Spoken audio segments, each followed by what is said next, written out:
you're going. This video is not a real counseling session. This video is for school purposes only. Brayden, Amber, welcome back. Whenever you were in last week for your assessment, we talked about communication. So we're going to start off with a feelings check-in where you are going to tell me how you are feeling today. Am I starting? Yes, please go, Amber. Okay. Feel good. Feel happy. Okay, so Positive. So let's talk about that. What has happened today that makes you feel good and happy? No arguments. No arguments? No Okay. arguments. He's Good. being sweet today. All right. He has his moments. Had a good night for Yeah. Okay, so how are you feeling? I feel great today. I woke up, had some coffee, ate some breakfast, everything good. Okay, so let's talk about a little bit about how y'all's week from last week to this week has gone. Has there anything significant happened that? We communicate a lot better now. Now that you've said some stuff, something like that, we have communicated a lot better. And a lot less arguments and stuff. We talk about if we do have some kind of miscommunication, we Talk about it. Okay. don't argue over it. So give me an example of something that the two of you would argue about. Him making me something to eat when it's like 12 o'clock at night and I'm really, really hungry. And I'm already laying down. Yeah, and he's already laying down. Sleep. Or he just made himself something to eat and I wait till right when he sits down and ask him to make me something. Okay? So what I'm hearing you say is that he may prepare himself something and you're not hungry at that time. And by the time he's done cooking and he sits down ready to eat, Because then the smell enters and you get hungry. Okay. So how does that make you feel when? It's a little frustrating when you wait till I sit down. I'm sorry, I try Okay. not to. So explain to me what it is that you do when she does that. I don't get mad really anymore. I'll just give her a look and just look under it. Okay. So you, even though you've already asked her what it is that you could fix for her, and you've done all of that and you go sit down and then she still wants you to go fix something. So Amber, what could you do differently? Make myself something to eat. Or know what you want to eat. Yeah, know what I I'm want about to eat go make something. before he comes back in the room. Okay. Okay. So, and that, what I'm hearing you guys say is that, Amber, you have a solution Yes. to fix that problem, Yes. to avoid an argument. Yes. Okay? Because whenever you do that, he expressed that it made him feel frustrated Yes. after he's worked on it. Okay? What about your anxiety? How is your anxiety? Give me an example of something that would make your anxiety. Whenever he leaves the house without telling me where he's going, or whenever his phone's out of minutes and he's at work or school and I can't contact him and make sure everything's okay and everything like that. Because sometimes he gets out of school early and sometimes he doesn't. So I like to know if he goes straight to work or if he's going to come by the house or something like that, so I'll know. Because if he comes by the house, I usually have his work stuff ready for him, and I usually try and fix him something to drink or something before he has to go to work. And when his phone's off and I can't talk to him or ask him where he is, make sure he's safe, it's bad. Okay, so emotionally, how do you react? You can't talk to him and he just shows up. How do you respond? I mean, I get excited because I can hear him whenever he pulls up, so I get excited. But I'm also I'm relieved that he gets there, and that I can see him, and that he's gonna be somewhere where I know he's safe, and everything like that. So, Brayden, are you aware of when you're going to get out of school early, or when you're going to go straight from school to work, or? Well, not really. I have a set schedule for work, but it's not really school. It depends. Like the other day, there was a bank robbery. We couldn't go to certain classes that are outside of the building, so I had a last period, and then I didn't go to it because it was outside of the building, so I went home. Okay. So it's kind of something like that. So there was a bank robbery in Dangerfield? Yes, ma'am. Did they catch the guy? Goodness gracious. They didn't get no money, though. It's the second time. It was the same bank too. Yeah, by ABC. So how, knowing that that was going on, did you know that that was happening, Amber? No, I did not, and until after he had told me about it. Okay. I knew when it was going on as soon as it happened. Okay. We had a lockdown at school, and I wasn't going to school about that. Okay. So how did that make you feel to know that the school was on lockdown and that? It felt like they wanted to stay safe, but I don't know. I knew the guy that robbed the bank, so it didn't really bother me none. Okay. He wasn't going to do anything to anybody that was. Okay. Yeah, the guy that robbed the bank worked at McDonald's. So I know him. Okay. Well, good thing that you moved from McDonald's wages to Yeah. Outlaw Barbecue wages, huh? Yeah. So now you don't have to go rob a bank, right? And he smells better. Oh. So, how can, when your phone is out of minutes, how can you communicate better with Amber and let her know so that she's not stressing out about where you're at, what you're doing, and who you're with? Well, I've got friends. Well, I at mean, I really school. don't mind who he's with. I got friends at school that'll let me use their phone, and if my phone's off and they have like a hotspot, you know what that is? Mhm. Where the links phones to something. Wi-Fi. Yeah, Wi-Fi, internet, yeah, that stuff. And it usually works on that.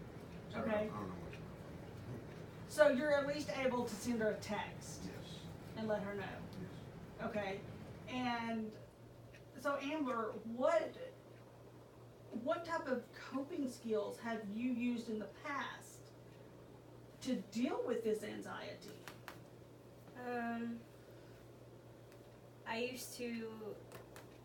I can't remember what it's called. It was one of the breathing methods that, because anytime my anxiety levels would like go really, really high or anything, I'd call my mom, and she taught me a couple coping skills. And one is like, I need to breathe in and hold my breath for however many seconds, then I let it out, and then I breathe back in, hold it for a little bit, and then I let it back out, and that usually helps my anxiety some. And then I can't remember what the other one was that she taught me because I never really used it that often, but the breathe in, breathe out method is the one I use most often. And your Okay. nose out your mouth. In your mouth, out your nose, actually. Oh, really? Okay. Yeah. Generally, it's you breathe in and you hold it for about 5 seconds, and then you Let it out. slowly release it out of your It nose. calms you down. No. And it Yeah, brings calms down it. that anxiety level. Even whenever you're angry, it can help you. Are you frustrated? Mhm. Because usually frustration or disappointment or anger or disappointment in someone else is usually the first emotions before you get to anger. Right. So, and whenever you get to that anxiety level, do you go to the next level where you're really freaking out, or? Sometimes I do. Like, Okay. sometimes I get to the point where I'm shaky and everything, and it takes a while for it to go away. Okay. And I just still have to use that breathe method. I just have to use it a little bit longer than I usually would to try and calm myself down. So. Okay. Well, this is going to be a really good coping skill for both of you when you're feeling kind of anxious with one another or things are starting to escalate. One is you're going to back up from one another and kind of say, you know what, we kind of need a timeout. Okay, we need to step back and then close your eyes. And I want both of you to go ahead and do that now. Both of you close your eyes. And I want you to go someplace that no one else can go. Now I want you to practice those breathing. Breathe in. Hold it for about 5 seconds and let it out. You're going to do that a couple of times. Okay. Go ahead and open your eyes. And how are you feeling? Good. Great, good. I need to get you guys some smiley face filling charts so we can learn some new fillings. So are you feeling more relaxed? Yes, ma'am. Yes. Okay. Yeah. So, and that's what it's meant to do. And whenever, if he says or does something that upsets you, rather than, yelling, screaming, and slamming doors, taking that time out. The slamming doors is it. I don't notice that. I'm just strong, I guess. I just slam, shut the door and it slams. So do you think that that is a skill that could work for you? Yes. Okay.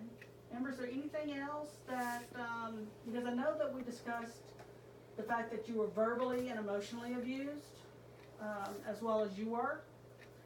Is there anything that either of you say to one another that upset you or hurt your feelings? One time I did actually tell him, because it was near his birthday and I wanted him to go to this, the races, and it's where, I don't know, you're going to have to explain what the races are. Oh, okay. Yeah.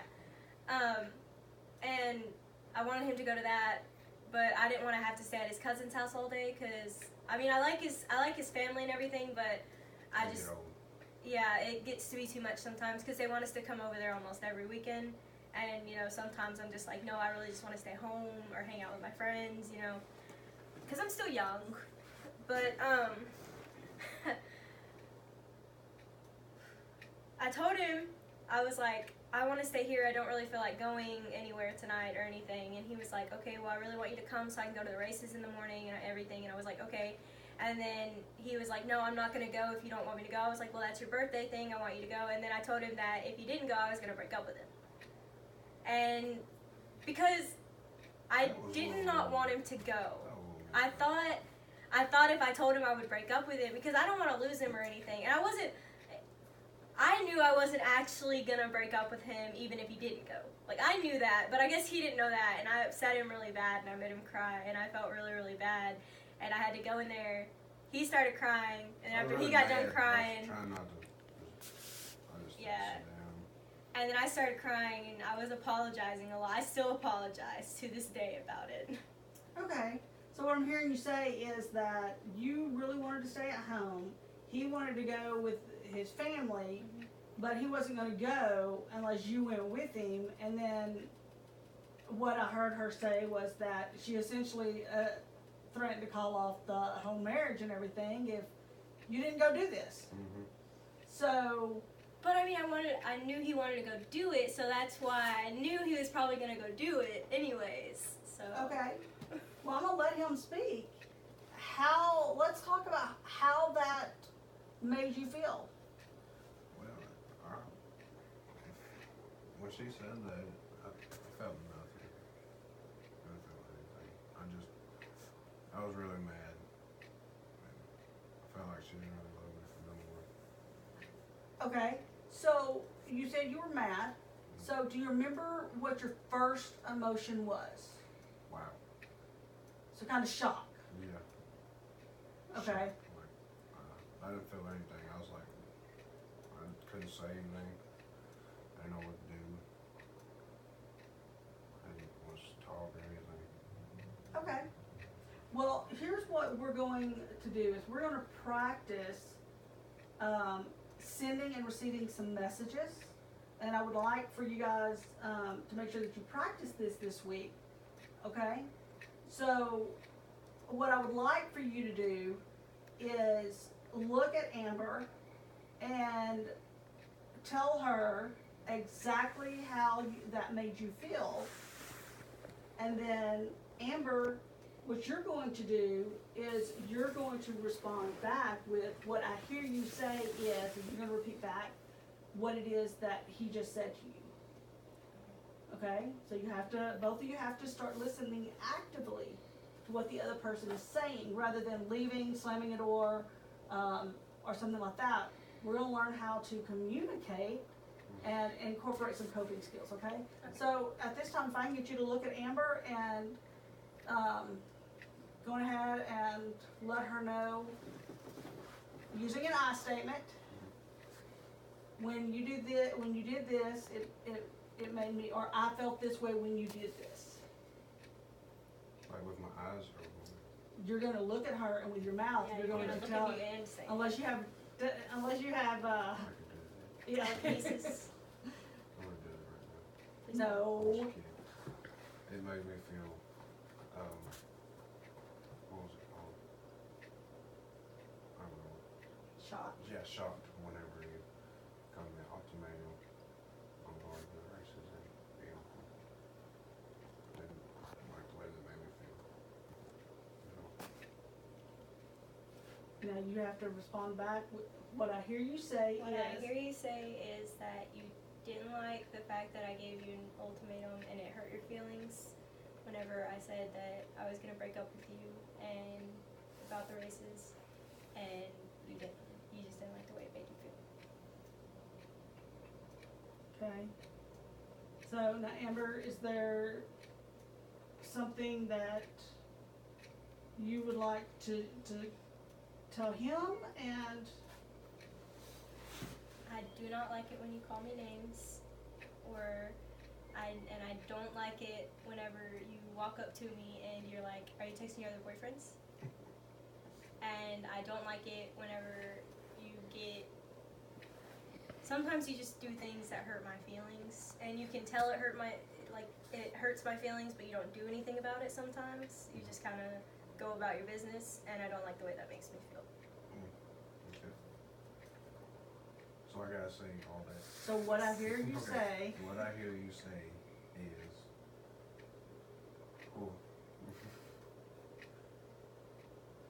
That was a lot. I'm sorry, babe. It's okay. Do I need to repeat it? Yes. Okay. give him one example at a time. Okay. Yeah, cause It makes me feel, It makes me feel not so good whenever you call me yeah, names. there we go. It makes me feel Yeah, you have to repeat what I said to you. it makes me feel not so good when I call you. what I hear you say, Yeah, what I What I hear you say is, you don't like it whenever I call you names. so do you see how that communication starts flowing between the two of you, because then you're listening. And when you use that, you know, when you do this, it makes me feel this way. Okay, but whenever you do that, you also want to make sure that you're communicating the positive aspects. Okay, so what is something positive that he does for you? Am I supposed to say it like I said it a second ago? Yeah, you're gonna say, when you do this, it makes me feel Okay. appreciated.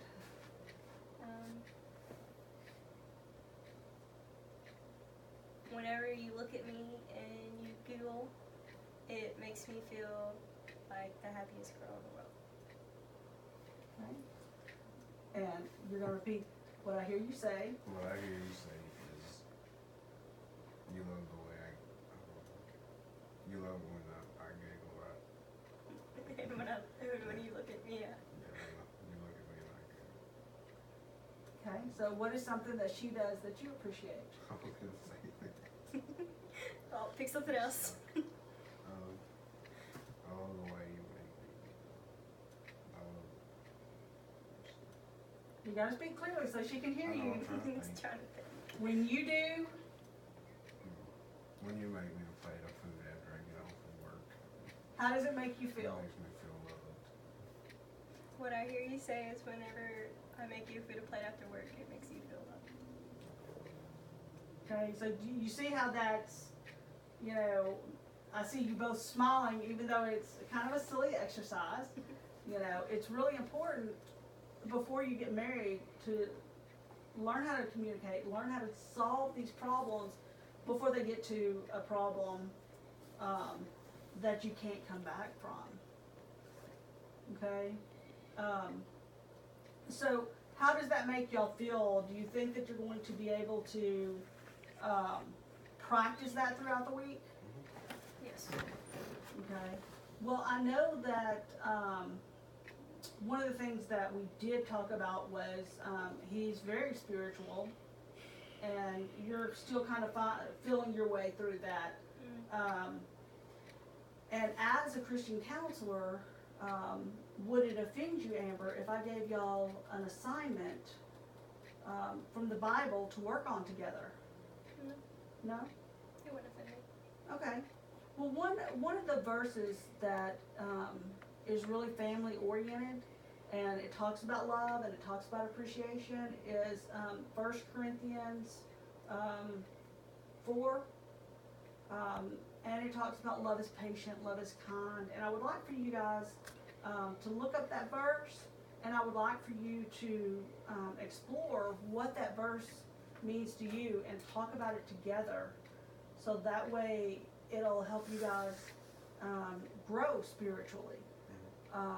What happens is if we've got one person that is down here and we've got one person that's growing spiritually, that can also throw off the relationship. And before y'all get married and y'all have children and bring them in, you want to make sure that you're both in the same place spiritually. You know, if you're interested in growing, and it doesn't mean that you have to go to a Baptist church. There's a difference between religion and spirituality. Spirituality is believing in a higher power. Religion is focused more on the church. And the Bible says where 2 or more people are gathered in my name, that's worship. So, is there anything else that we need to go over or discuss today? I think that's it. Okay. So, you guys tell me what your assignment is to work on this week. You have 2 assignments. Read 1 Corinthians 4 And communication. Okay, and how are you guys going to communicate with each other? What I hear you say, and then I have to repeat it back. Okay, but you're going to use, what you're going to use is you're going to say, when you do this, this is how it makes me feel. You have to learn to express your feelings, and you need to not use good or great. It makes me feel depressed. It makes me feel unappreciated. It makes me feel hopeless.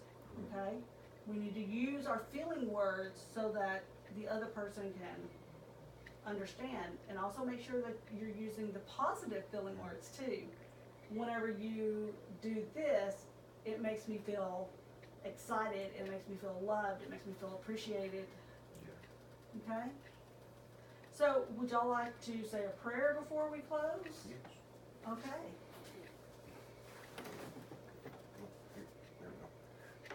Lord, we come to you today. We ask that you put a cloak of love and shelter around Amber and Brayden as they start their new life together. Lord, I ask that you give them the skills and the wisdom to be able to learn to communicate their feelings with one another, Lord. Keep them safe as they travel home today, Lord. We ask these things in your name. Amen. Amen.